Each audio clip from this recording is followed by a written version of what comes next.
Bonsoir à toutes et à tous et bienvenue sur El Maralebia. Quel plaisir de vous retrouver pour ce nouveau numéro de Microscope. Soyez les bienvenus au programme ce soir. Comme vous le savez, chaque mois, bien évidemment, nous revenons sur l'actualité qui domine notamment l'Algérie. Et ce soir, nous allons revenir notamment sur, en particulier, la revue El Djich. Mais vous allez voir que tout au long de cette semaine, c'est assez, les choses un peu se suivent. Une semaine d'optimisme, de réussite, de réalisation, de parachèvement.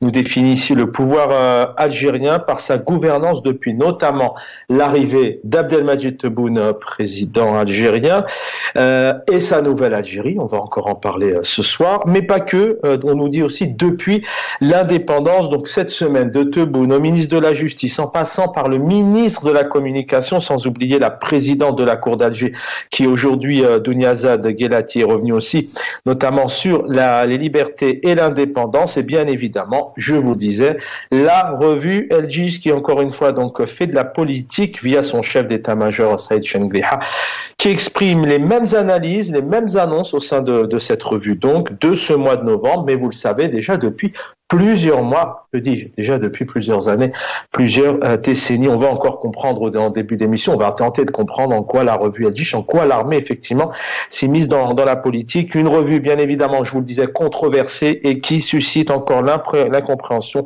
la colère et a continuellement, donc je vous le disais, à s'immiscer dans la politique. Alors c'est un florilège d'annonces cette semaine qui relève d'une utopie, certainement, quand on voit le quotidien des Algériens et toutes les alertes venant des chercheurs, des penseurs, des sénateurs, des députés européens, des hommes et des femmes politiques qui sont en Algérie, mais qui aussi à travers le monde, des réseaux sociaux, les ONG qui parfois malheureusement sont dissoutes quand elles sont en Algérie, comme la Ligue algérienne des droits de l'homme, les analystes ou encore l'ONU, qui encore cet été, il y a quelques semaines, Monsieur Vous, le rapporteur officiel, qui malheureusement a dressé un tableau dramatique concernant les libertés et les droits en Algérie. Voilà, rapidement, avant de donner la parole à nos invités, la Cour suprême d'Alger, présidée donc par le président Tebboune pour l'ouverture judiciaire 2023-2024.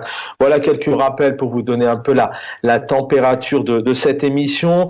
Il a invité à faire face à toutes les tentatives de porter atteinte à la crédibilité de la justice, lorsqu'on sait qu'en Algérie notamment est remise en question la confiance, la crédibilité, l'indépendance. Il est revenu aussi sur ce sentiment d'insatisfaction chez le citoyen qui prolonge apparemment sa souffrance pour accéder à ses droits. Cette question d'état de droit se pose et on sait qu'aujourd'hui, comme d'ailleurs l'a souligné le rapporteur de l'ONU, les Algériens ont énormément crainte, plus de confiance en la justice, ils osent même pas porter plainte car parfois malheureusement, ça leur retombe dessus. Bien évidemment, le ministre de la Justice, Abdelrachid Tebbi, qui mardi lors de la 171e session ordinaire de la Cour africaine des droits de l'homme, il a mis l'accent donc sur le fait que le pays donc a un fort intérêt particulier par les autorités algérienne, donc aux droits de l'homme, je cite, l'Algérie veille depuis l'indépendance jusqu'à ce jour à exprimer et à mettre en avant l'importance d'action commune en matière des respects de droits de l'homme.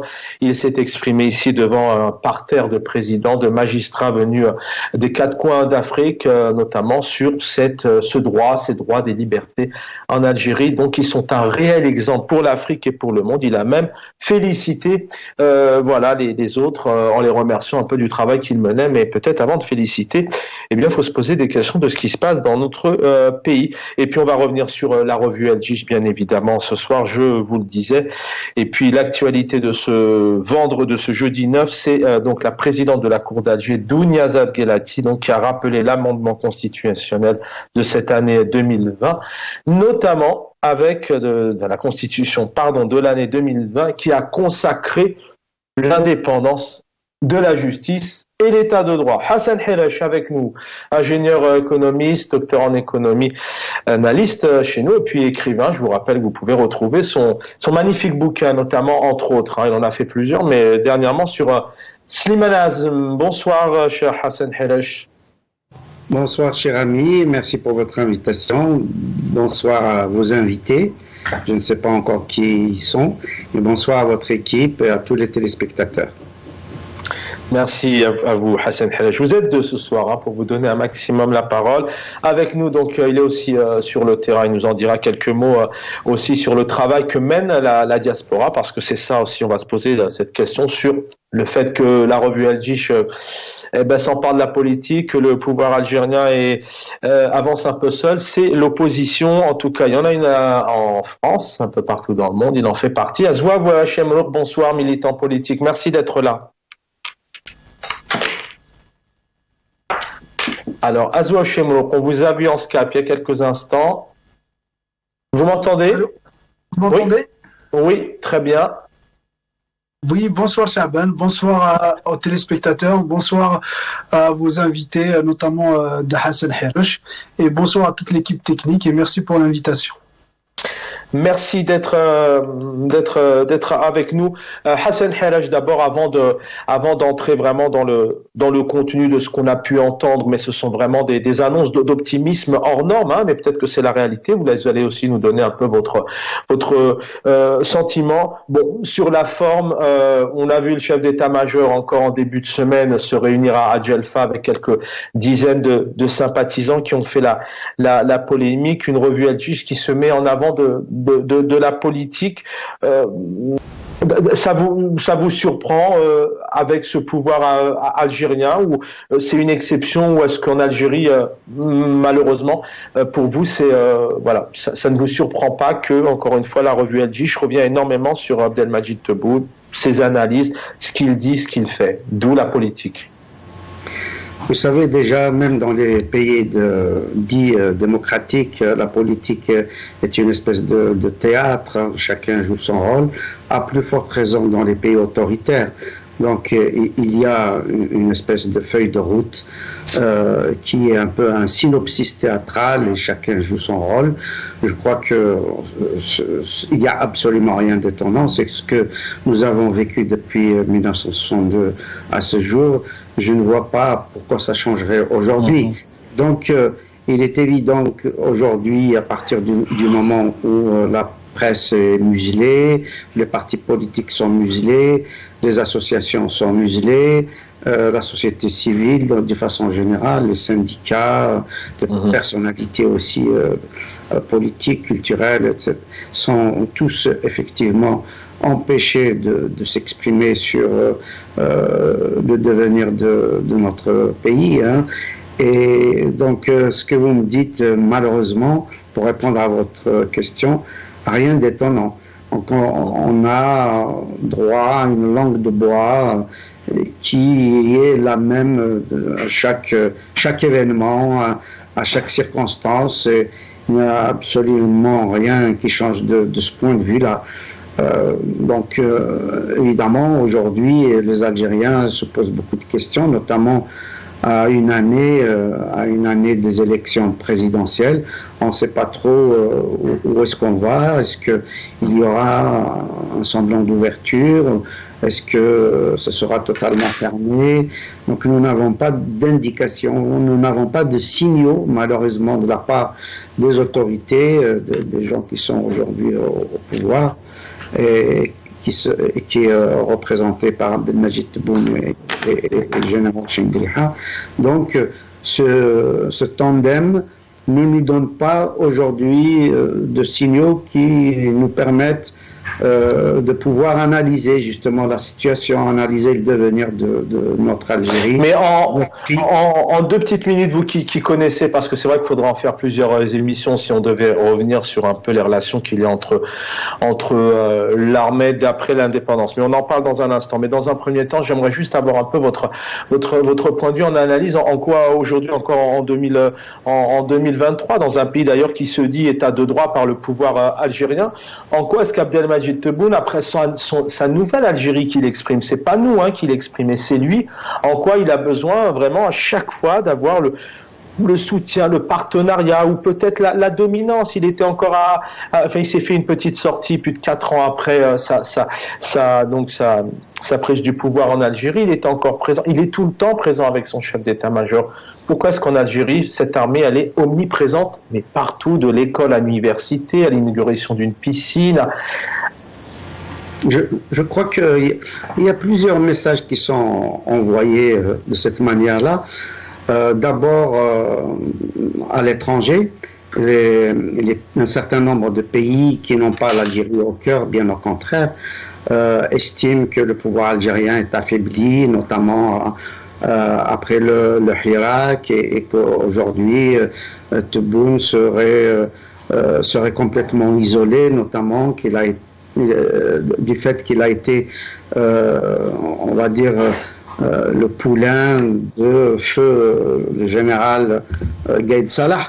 Donc, le message est de dire justement qu'il n'est pas isolé, que même si Gaïd Salah n'est plus là, l'armée est toujours du côté de la présidence. Donc, c'est un premier message, à mon avis, qui est envoyé à des pays comme l'Arabie Saoudite, les Émirats Arabes Unis, comme un certain nombre de pays qui, encore une fois, n'aiment pas trop l'Algérie, sans parler du Maroc, d'Israël, ainsi de suite, qui sont plutôt dans l'adversité totale avec l'Algérie. Donc ce message est de dire que le pouvoir n'est pas si isolé que ça, et que malgré la disparition de Gaïd Salah, l'armée est toujours derrière la présidence. Le deuxième message, de mon point de vue, mais évidemment je peux me tromper parce que je n'ai aucun dossier en main, c'est de dire, après 2-3 ans de manifestations de millions d'Algériens qui scandaient Dawla Madaniya Askaria, c'est une façon de dire non, ce n'est pas encore le moment, qu'aujourd'hui l'Algérie reste encore Dawla Askaria, ou tout au moins hybride, bicéphale, avec une présence évidemment de l'armée dans le champ politique. La preuve, comme vous l'avez bien souligné, la revue Al-Jaish, qui non seulement s'immisce dans les affaires politiques, mais surtout garde la langue de bois que nous avons eue pendant des décennies, notamment dans la décennie où l'Algérie était alignée fortement côté soviétique, et donc on a en fait adopté le même langage que le langage brejnevien. Donc on en est là aujourd'hui, donc on est dans l'attentisme, on attend qu'il y ait des signaux d'ouverture pour savoir où est-ce qu'on va, pour savoir qu'est-ce qui va se passer d'ici un an, d'ici les élections présidentielles. On va y revenir, on a encore pas mal de temps ensemble. Merci Hassan Helaj pour ces quelques éléments. Et je salue l'arrivée de Azouaou. Pardon? Je salue l'arrivée de Azouaou. Merci infiniment. Azouaou Chemlour, pareil, vous avez alors... Hassan Helaj, vous avez encore bien évidemment de belles années, on vous le souhaite devant vous, mais il y a l'expérience aussi. Du côté d'Azouaou Chemlour, vous avez déjà une part d'expérience, d'analyse, mais vous êtes jeune, une Algérie que vous aimez. Aujourd'hui, on a, alors il y a la forme, on pourrait y revenir bien évidemment. On sait aujourd'hui que l'armée intervient à tous les niveaux, mais cette armée qui dirige Abdelmadjid Tebboune malgré sa nouvelle Algérie, il veut mettre le citoyen au cœur de l'action à tous les niveaux, du pouvoir d'achat. Il est vraiment au niveau de l'éducation, de la culture. Alors je rappelle juste une chose, c'est que vous nous dites souvent pourquoi vous nous donnez pas des éléments sur les réalisations, mais malheureusement nous n'avons rien. Nous avons aucun élément émanant de l'APS, des sites internet sur les concrètes réalisations, notamment du gouvernement. Azouaou Chemlour, d'abord, c'est une réaction sur cette armée omniprésente. Est-ce que c'est une exception dans ces régimes-là? Est-ce que l'Algérie, malheureusement, doit vivre comme ça? Oui, il faut rappeler que le système algérien s'est articulé sur l'armée et non pas le contraire. C'est-à-dire, normalement, dans les pays qui se respectent, l'armée, elle est là au service de l'État, du politique, mais dans notre cas algérien, c'est qu'il y a l'armée et puis après tous les systèmes, tous les régimes qui se sont succédés, qui s'articulent autour. Après, par rapport à ce qu'il y a de différent par rapport à d'autres ères, notamment celle de Bouteflika ou celle des autres entre guillemets présidents qui se sont succédés à la tête de la présidence algérienne, c'est que cette fois-ci, on voit l'omniprésence de Chinguiriha sur tous les plans, que ce soit économique, politique, historique ou même parfois culturel, parfois éducatif. On voit la présence de l'armée dans les universités, dans tous les domaines. Je pense que c'est-à-dire l'armée veut pas tomber dans la même erreur qu'elle a faite. Enfin, certains généraux veulent pas refaire la même erreur qu'ils ont faite avec Bouteflika, c'est-à-dire de lui laisser le champ libre pour se constituer un capital sympathie. Parce qu'il faut rappeler que Bouteflika, juste après son arrivée, il a essayé de se constituer un capital sympathie auprès de la population pour peser contre les généraux. Et je pense que les généraux, ils ont bien compris ça. Et ils veulent pas laisser Tebboune refaire la même chose, parce qu'il faut le rappeler, ça c'est factuel. Hein. C'est-à-dire que Tebboune, il a le pouvoir. C'est-à-dire réellement sur papier, sur papier ou juridiquement ou de jure, pardon, comme on dit, Tebboune, il a le pouvoir, parce que la présidence algérienne, c'est elle le maître à bord. Donc, si demain Tebboune décide de limoger, sur papier je vous parle, décide de limoger Chinguiriha, il va le faire sans aucun problème. Il n'y a aucun obstacle qui pourrait le gêner pour le faire. C'est-à-dire, du moins, constitutionnellement ou juridiquement. Donc, on parle d'une force qui est la présidence, et puis vous avez les autres forces, c'est-à-dire vous avez la force militaire qui est, le commandement militaire à sa tête Chinguiriha, et vous avez les renseignements.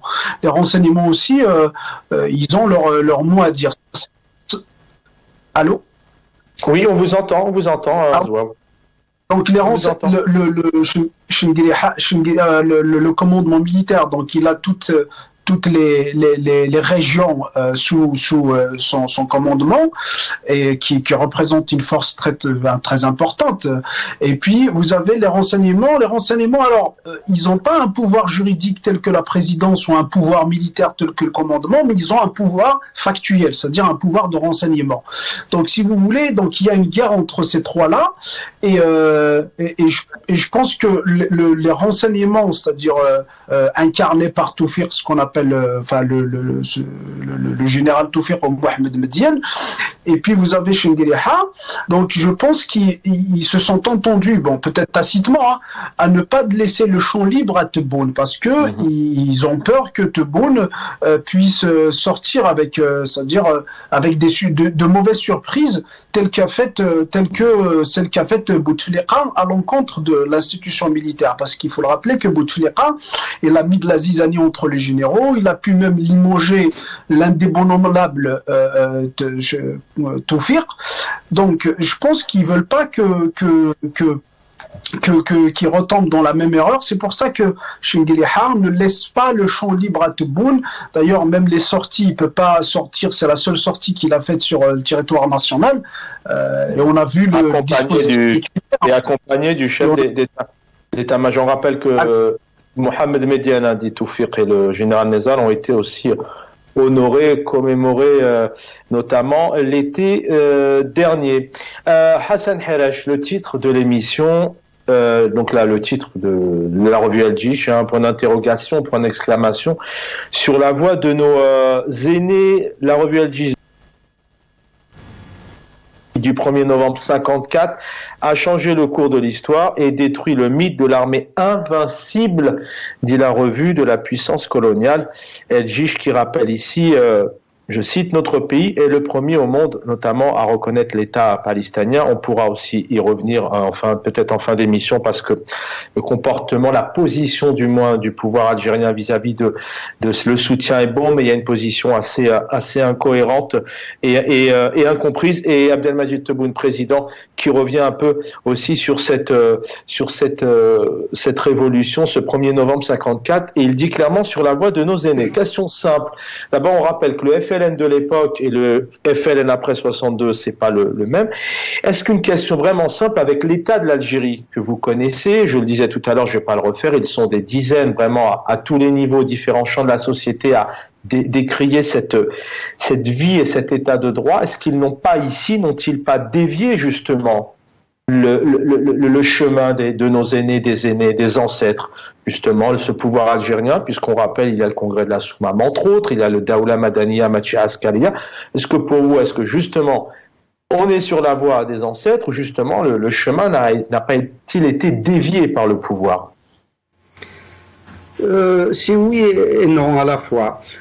Parce que si on analyse sérieusement en tant que universitaire ou en tant que sociologue, anthropologue, historien, etc., on se rend compte qu'effectivement, on est bien sur la voie de nos aînés dans la mesure où, pendant la guerre de libération nationale, le GPRA, qui était le gouvernement légitime et qui avait tous les pouvoirs, jusqu'en 1957, jusqu'à l'assassinat d'Abban Ramadan.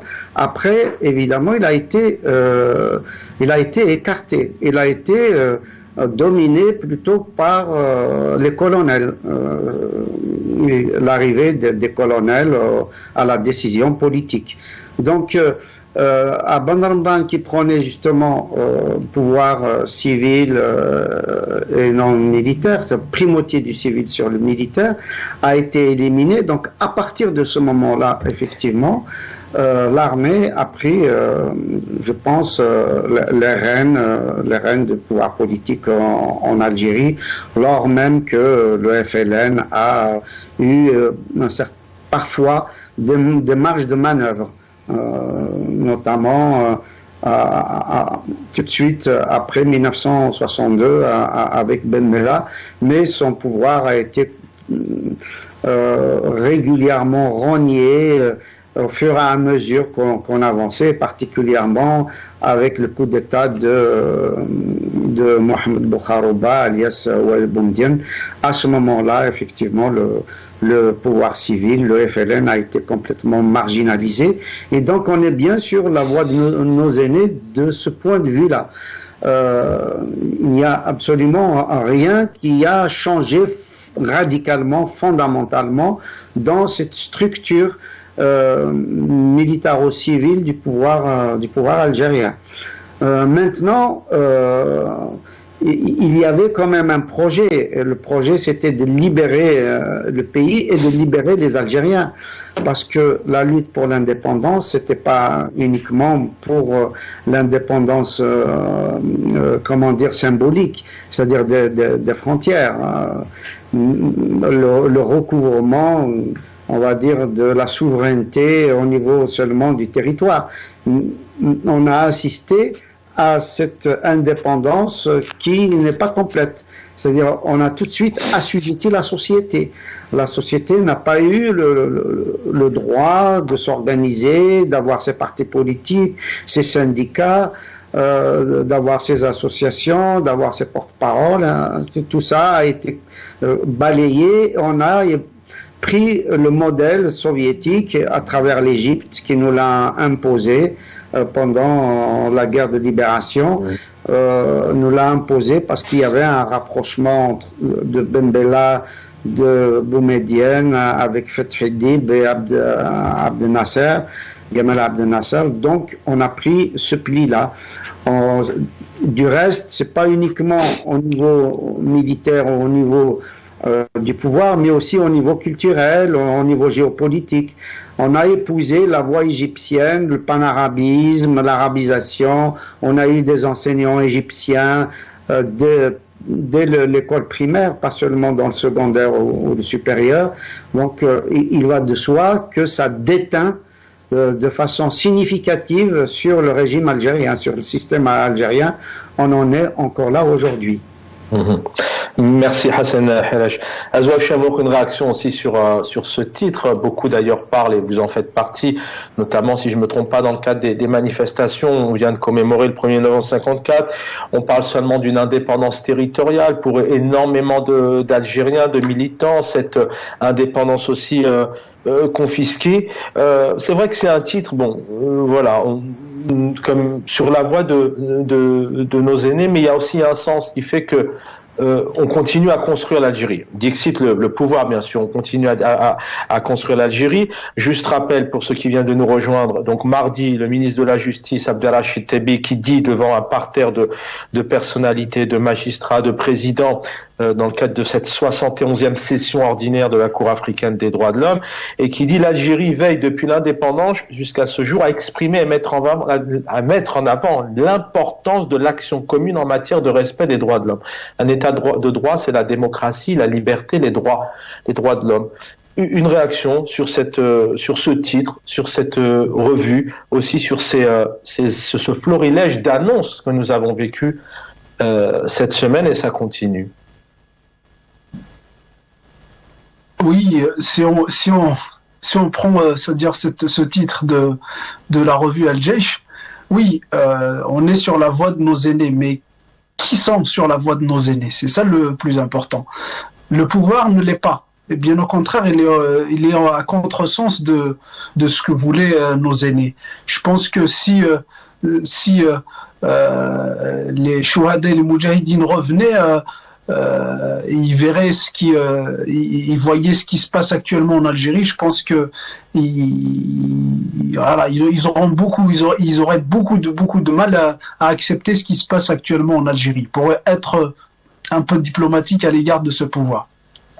Maintenant, il suffit juste de voir. Vous savez, on n'a pas besoin de beaucoup d'arguments pour démontrer, c'est-à-dire le contraire de ce que dit la revue Al-Jaish, qui est à mon sens un appareil de pont entre les mains de ce pouvoir. Alors, on a un petit souci de liaison. On va essayer peut-être de vous récupérer dans quelques instants. On fait une tentative, Azouaou, je vous laisse terminer peut-être. Continuez. Azouaou Chamouk, vous m'entendez? Allez, on va essayer de vous retrouver. Hassan Herash, du coup, quand on voit un peu toutes ces annonces qu'on pourrait énumérer maintenant depuis des mois, on pourrait en faire des livres entiers. Encore une fois, sans éléments très précis. C'est bien que, à l'inverse, il y a des éléments précis. Beaucoup parlent de cette prison à ciel ouvert. Certains disent même si on sort de prison dans le pays, on ne vit pas, on a envie de partir, il n'y a pas d'espoir. Enfin, je pourrais y passer des heures, mais je préfère vous entendre. Qu'est-ce qui manque en fait? Pourquoi ce pouvoir a de telles annonces et avance comme ça les roues libres? Il manque quoi? Une opposition, c'est ça la recette demain, l'opposition, vraiment d'ouvrir la politique, le champ médiatique, que tout le monde puisse travailler, avancer, réellement s'opposer, parce que sur toutes ces annonces cette semaine, on a une Assemblée nationale qui ne réagit pas du tout. Aucun média, rien du tout, pas de débat. Tout passe comme une lettre à la poste. Je crois très franchement, Chaban, que les décideurs algériens n'ont pas véritablement confiance dans le peuple algérien. Ils n'ont pas confiance dans leurs représentants, à savoir les associations, les syndicats, les partis politiques, etc. Donc ils ne savent pas trop si jamais ils ont levé la bride, dans quelle direction ça peut aller. Est-ce que ça les arrangerait que ça aille dans une certaine direction? On l'a vu. Exceptionnellement, je vous interromps, désolé, mais justement, est-ce que la force d'une démocratie, d'un État démocratique, et notamment là celui d'Abdelmadjid Tebboune, qui parle d'une nouvelle Algérie avec tout ce qui est critiqué, dénoncé en termes des droits de l'homme, est-ce que justement il n'aurait pas tout à ouvrir la démocratie, à ouvrir l'opposition pour s'opposer à eux, pour montrer sa liberté, pour montrer vraiment son ouverture? Est-ce que c'est pas ça la solution justement? Non, très franchement, la nouvelle Algérie, c'est un slogan. Il n'y a rien d'autre. C'est juste communiquer, dire que voilà, il y a un changement. Mais, c'est changer le slogan pour ne rien changer dans le fond, quoi. Et il faut savoir vraiment que le modèle, je pense que tout le monde le sait, les Algériens le savent, le modèle algérien, c'est le modèle russe, c'est le modèle chinois, donc on est beaucoup plus proche des pays autoritaires. On le voit d'ailleurs dans la volonté absolue des pouvoirs publics d'adhérer aux BRICS, même si ça a été un échec pour le moment. Et de mon point de vue, d'ailleurs, c'est tant mieux parce qu'on n'a pas besoin véritablement aujourd'hui des BRICS.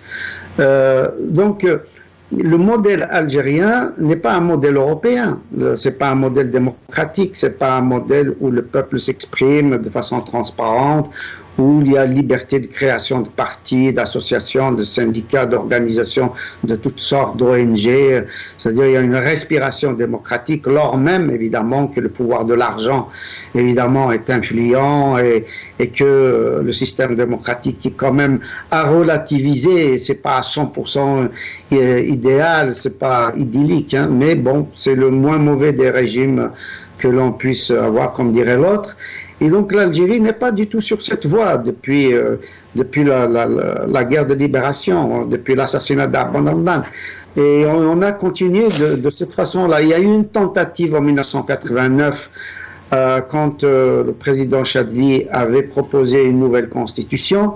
Donc il y a des partis qui se sont créés, des associations, et il y a une presse indépendante qui avait une relative liberté, mais on a vite refermé la parenthèse. On l'a refermée parce que à la fois, il y a quand même une grande responsabilité des islamistes qui avaient un ton menaçant et envers aussi bien les démocrates, les laïcs, qu'envers les généraux, qu'envers les officiers supérieurs.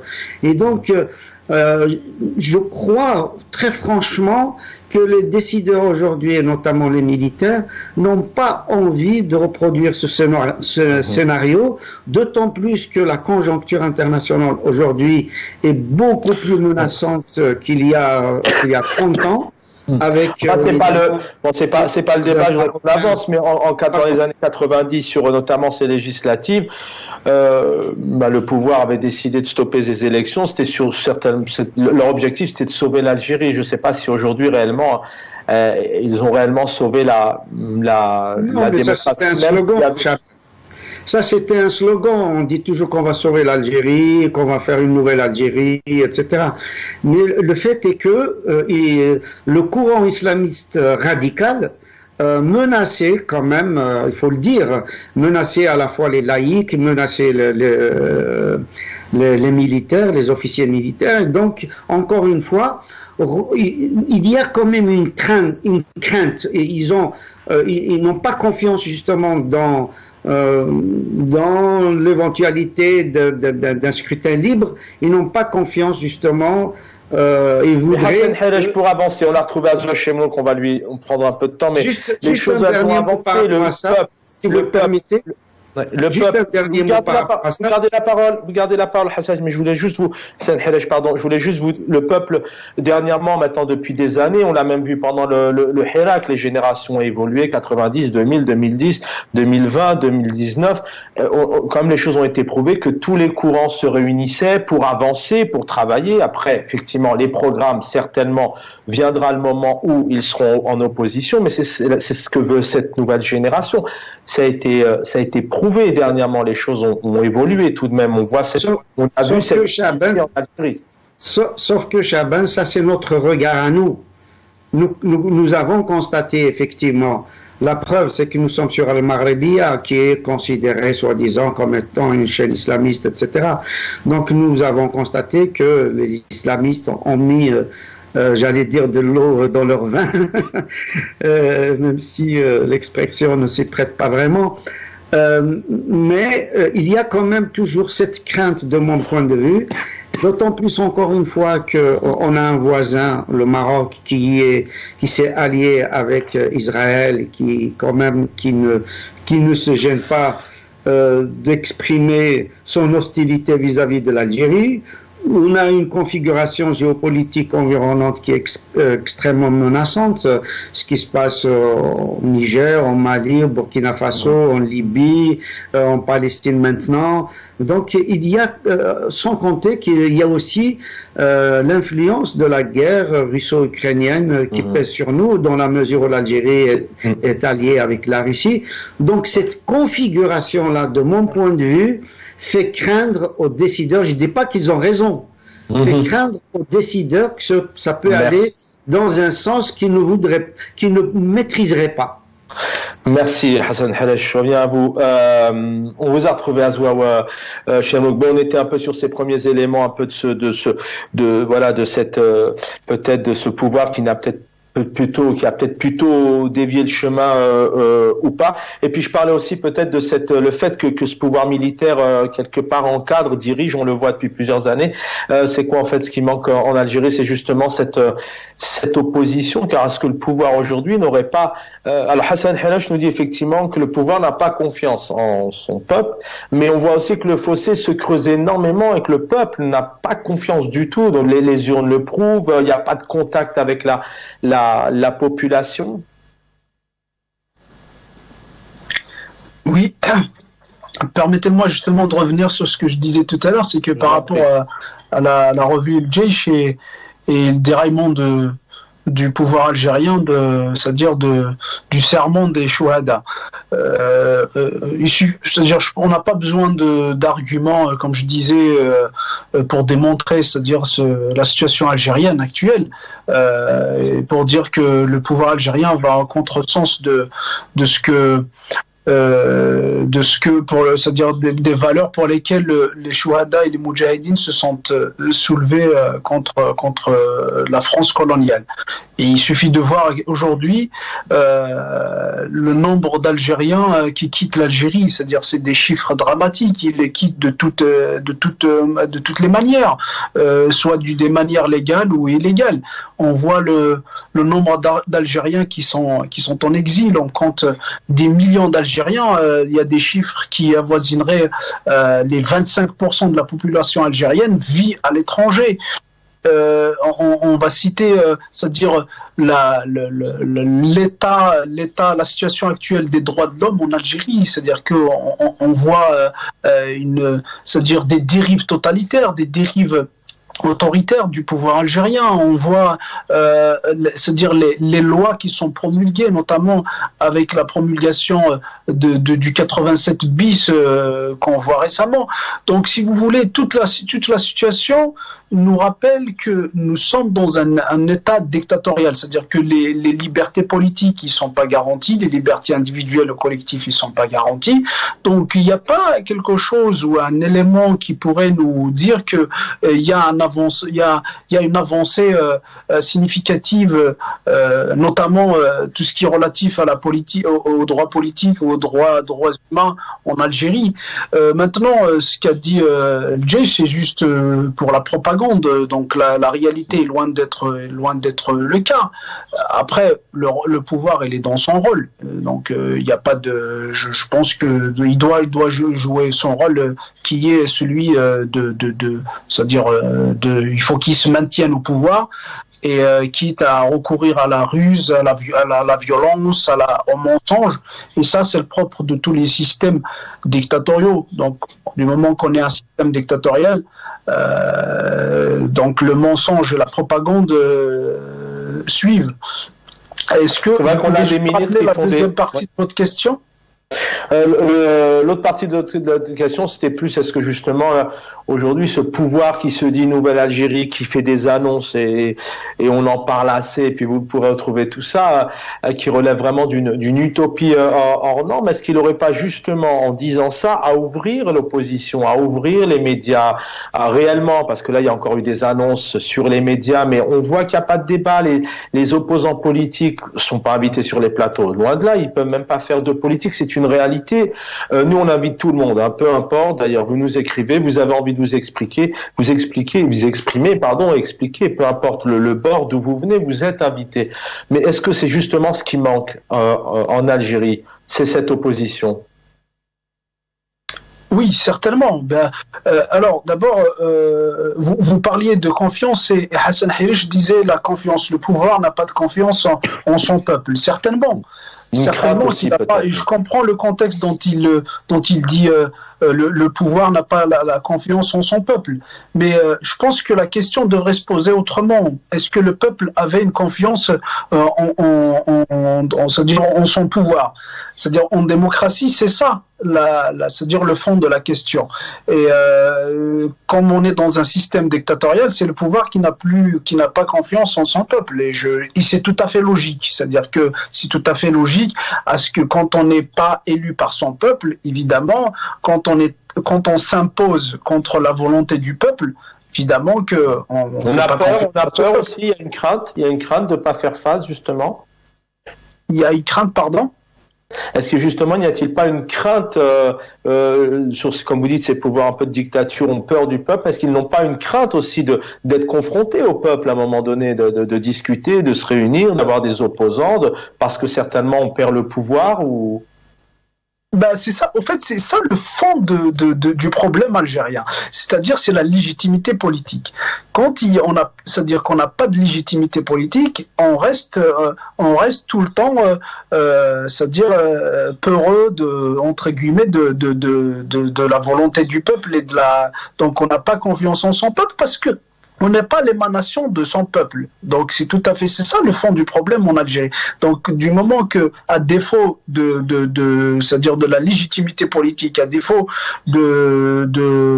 voilà, donc d'une véritable démocratie où le peuple peut s'exprimer d'une manière libre et démocratique, où la volonté du peuple soit c'est-à-dire le maître mot dans la scène politique algérienne, oui, à partir de là, on pourra parler voilà, donc de la confiance entre gouvernants et gouvernés. Mais aujourd'hui, on voit la réalité, c'est que Tebboune s'est imposé grâce à Gaïd Salah ou à cause de Gaïd Salah pour nous. Donc c'est pas le peuple qui l'a amené. D'ailleurs, 4 ans après, pour pouvoir s'offrir une petite visite à Al-Jelfa, et dans quelles conditions, et vous avez tous vu le dispositif sécuritaire qui entourait Tebboune lors de sa visite. Moi, c'est du jamais vu. Même là, sous l'ère Bouteflika, au sortir de la crise sécuritaire terroriste, et il n'y avait pas c'est-à-dire autant de gardes rapprochés, autant de dispositifs sécuritaires autour de Tebboune et Chingriha. Donc c'est juste pour dire, c'est-à-dire pour montrer un peu, c'est-à-dire l'absence de confiance du peuple algérien vis-à-vis du pouvoir, ou la méfiance du pouvoir de véritable peuple. Donc Tebboune ne fait pas confiance à son peuple déjà, et puis il ne fait pas confiance même c'est-à-dire à ses services de sécurité, parce que la menace aujourd'hui pour ce pouvoir, elle n'est pas que c'est-à-dire ne vient pas que de son peuple, parce que la menace, quand je dis du peuple, c'est-à-dire c'est une menace politique, c'est pas une menace et puis il n'a pas aussi la menace vient aussi des services de sécurité, pardon. Il n'a pas confiance parce que Tebboune aussi, il est contesté même au sein de l'armée. Ce que je disais tout à l'heure, c'est que Tebboune, il faut le rappeler, c'est que Tebboune, quand elle a été, entre guillemets, élue, quand elle a été désignée, Gaïd Salah, il avait emprisonné un certain pan des généraux, c'est-à-dire que, et ces généraux aujourd'hui on les voit en liberté. Je pense pas que ces généraux font confiance actuellement à Tebboune, parce que c'est tout à fait logique. Comment faire confiance à un président qui a emprisonné, ou du moins qui a cautionné leur emprisonnement? Donc je pense pas qu'ils font confiance. D'ailleurs, c'est pour ça que je trouve tout à fait plausible la thèse ou la théorie qui veut que cette partie de généraux veulent pas le voir ou veut pas le voir se représenter pour 2024. Donc, en l'absence de légitimité, on est piégé dans cette guerre clanique, et le destin de l'Algérie est scellé entre, c'est-à-dire les compromis et les intérêts des uns et des autres. Merci. Je reviens à vous. Il est 19h45, encore 7 petites minutes tous les deux. Hassan Haresh, on parle beaucoup de diplomatie maintenant depuis plusieurs mois, notamment avec l'Algérie. On a vu quand même c'est une diplomatie qui navigue à vue, enfin qui n'a pas réellement de force au niveau de sa puissance de s'imposer sur différents dossiers qu'on a longuement évoqués. La revue El Djidj qui revient aussi sur le soutien d'Algérie à la Palestine. Je voudrais vraiment avoir un peu votre avis sur la position d'Algérie. L'affaire Amir Abouaoui a suscité notamment le retour de l'ambassadeur à Paris pour discussion, en tout cas pour échanger. Lorsque Macron dit politico-militaire, le système algérien, on fait rapatrier aussi l'ambassadeur. Gérald Darmanin a été invité la semaine dernière autour d'un thé, d'un café. Quand on connaît la position notamment de la France aujourd'hui avec des interdictions de manifester pour la Palestine, avec un gros bémol, une grosse discrétion sur le cessez-le-feu, entre autres, pourquoi est-ce que le pouvoir algérien réellement, qui se dit on soutient, pourquoi est-ce qu'il interdit des manifestations du peuple et pourquoi est-ce qu'il ne convoque pas notamment les représentants, notamment en Algérie américains par exemple, qui ont une position, avoir un peu votre avis, pourquoi est-ce que Tebboune a reçu Darmanin comme ça, alors qu'il y a quand même une question qui se pose aujourd'hui. Je pense qu'il aurait dû être un peu virulent et puis dire les choses clairement. Voilà la question pour tous les deux avant de quitter l'émission. Si vous me permettez, je reprends sur 1 minute et demie la question. Regardez juste l'heure, je vous en prie. Ensuite, je viens à votre question. Avec plaisir. Je pense que par rapport à ce que nous avons discuté précédemment, l'Algérie n'est pas un cas isolé. En fait, la parenthèse démocratique qu'on a eue en 89 et qui a été très courte, l'Égypte l'a eue de la même façon. La Russie l'a eu de la même façon. Les pays qui nous entourent au niveau du Mali, du Burkina Faso, du Niger, etc., il s'est passé exactement la même chose. Il y a eu une parenthèse démocratique. Et il s'est passé à peu près la même chose en Chine avec l'acceptation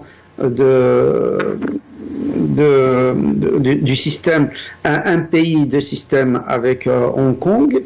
Donc on avait laissé un certain nombre d'années où il y avait un véritable processus démocratique, un modèle occidental à Hong Kong. Puis il y a eu évidemment la chape de plomb qui est venue malheureusement recouvrir les droits de l'homme, les élections libres, ainsi de suite. Et on voit à peu près le même cheminement en Inde avec l'arrivée de Modi, un pays qui était considéré comme étant la plus grande démocratie du monde, s'achemine aujourd'hui vers un système autoritaire, etc. Donc on assiste en fait à un phénomène mondial, à une percée autoritaire, et malheureusement l'Algérie s'inscrit dans ce cycle-là. Alors maintenant, pour revenir à votre question, en fait, je ne crois pas que ça soit lié ni même contradictoire le fait que Darmanin vienne à Alger et aussi la position de l'Algérie par rapport à la Palestine. Je vous dis très honnêtement... Son comportement, il peut le recevoir, mais je vais très vite. Le pouvoir algérien aurait pu dire, il se passe des choses notamment au Proche-Orient. La France a une position très particulière sur le Proche-Orient. On fait rapatrier l'ambassadeur, on convoque l'ambassadeur américain à Alger, et puis on peut même demander aussi des explications à Macron. C'était plus ça ma question. Oui, j'ai bien compris, je pense. Ce que je voulais dire dans mon intervention, c'est que le seul point avec lequel je suis d'accord avec le régime algérien, c'est le soutien à la Palestine, parce qu'on ne peut pas accepter qu'un petit peuple comme ça, sans armée, sans défense, etc., soit écrasé, soit victime d'un génocide, mais alors de façon éhontée et de façon absolument, je veux dire, sans retenue et devant les yeux du monde. Maintenant, quant à la position de la France, mais pas seulement de la France, tous les pays occidentaux, l'Europe, l'Amérique du Nord, et l'Australie, ainsi de suite, tous les pays occidentaux ont pris fait et cause pour Israël, et ont suivi en fait les Américains, parce que les Américains ont accepté tous les caprices de ce pays-là, les caprices d'Israël. C'est-à-dire, on voit que on peut tuer dans l'impunité totale, on peut emprisonner dans l'impunité totale, on peut affamer un peuple dans l'impunité totale, on peut vraiment saccager tout un pays dans l'impunité totale, et il n'y a pas ce qui se passe d'ailleurs à Gaza, puisque Israël agit exactement de la même façon en Cisjordanie, et sans que il y ait une réaction des États. Maintenant, on assiste quand même depuis quelques jours à des réactions au niveau des partis politiques, des analystes, etc., à une levée de bouclier contre ce carnage insupportable. Merci pour quelques éléments. Je sais qu'on pourrait revenir sur ce qui se passe à Gaza, Zohar Chamoun, mais la question était simple. Quant à Darmanin, si vous permettez juste 30 secondes. Je peux pas, enfin, vous allez, malheureusement, Zohar Chamoun ne pourra pas intervenir. Voilà. Entendu.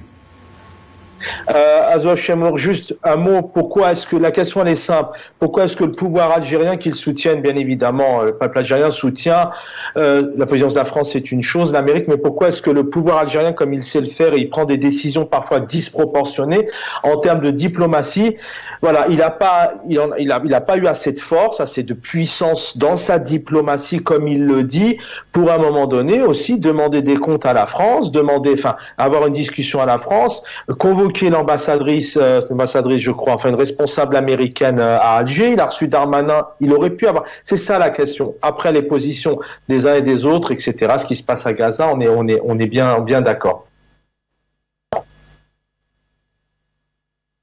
L'immigration qui est en train d'être votée au Parlement.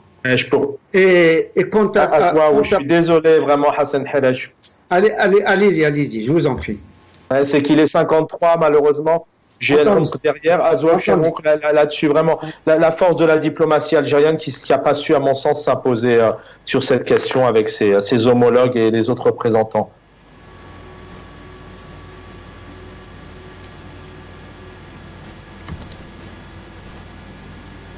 Oui, mute, vous êtes en mute. Je m'excuse auprès de mon collègue Delham. On va très vite. Vous êtes en mute. Azouaf Chamouk, vraiment 1 minute 30 rapide. Je suis désolé. Donc, oui, pardon. Donc, je disais ce qui pourrait constituer une force diplomatique pour un pays. Il y a 3 éléments principaux. Vous avez la force, c'est de la stabilité politique, ce qui fait défaut en Algérie. Vous avez la puissance militaire, ce qui fait défaut en Algérie également, et vous avez la puissance économique, ce qui fait également malheureusement défaut en Algérie. Donc aujourd'hui, l'Algérie, il peut pas tenir des discours. En fait, il peut tenir des discours de propagandiste à l'égard de sa population en Algérie. Il peut dire tout ce qu'il veut, du moment que les intérêts des puissances ne sont pas touchés. Donc les États-Unis ou la France ferment l'œil par rapport au discours propagandiste haineux contre ces puissances, c'est-à-dire qui vient du pouvoir algérien. Mais sur la réalité, il se passe totalement le contraire. Donc on le voit avec les intérêts américains qui sont protégés. On le voit avec la coopération militaire avec les Américains, la France et l'Algérie. Donc, si vous voulez, il n'y a pas de problème pour les puissances étrangères là-dessus. Et on voit l'exemple le plus illustrant, ce qui reflète malheureusement la faiblesse de la diplomatie algérienne, c'est-à-dire le rôle inexistant de l'Algérie dans la crise palestinienne, pour solutionner la crise palestinienne. On a vu les puissances étrangères visiter le Qatar, les Émirats Arabes Unis, l'Arabie Saoudite, enfin les pays limitrophes, mais l'Algérie, qui est normalement censée avoir de bonnes relations avec l'organisation Hamas et l'État palestinien en Cisjordanie, ils sont pas invités, si vous voulez, parce que la puissance diplomatique algérienne est inexistante malheureusement sur la scène politique internationale. Merci, c'est vrai que c'est une question qui se pose souvent. Beaucoup de choses sont dites. Hassan Harash, merci infiniment en tout cas. Merci d'être là. Tout le monde est convié en tout cas sur notre chaîne. Vraiment, peu importe de là où vous venez, peu importe du bord. Hassan Harash, Slimane Azem, c'est toujours disponible. Vraiment, c'est un très beau bouquin. Et Azouaf Chamouk, militant politique, merci. Dans quelques instants, Jamal Taleb El Aouk, mais désolé mon cher Jamal d'avoir pris un peu de retard, et surtout à l'équipe en régie qui doit switcher. J'aurai le plaisir de vous retrouver, je l'espère, demain soir à 19h. Prenez soin de vous.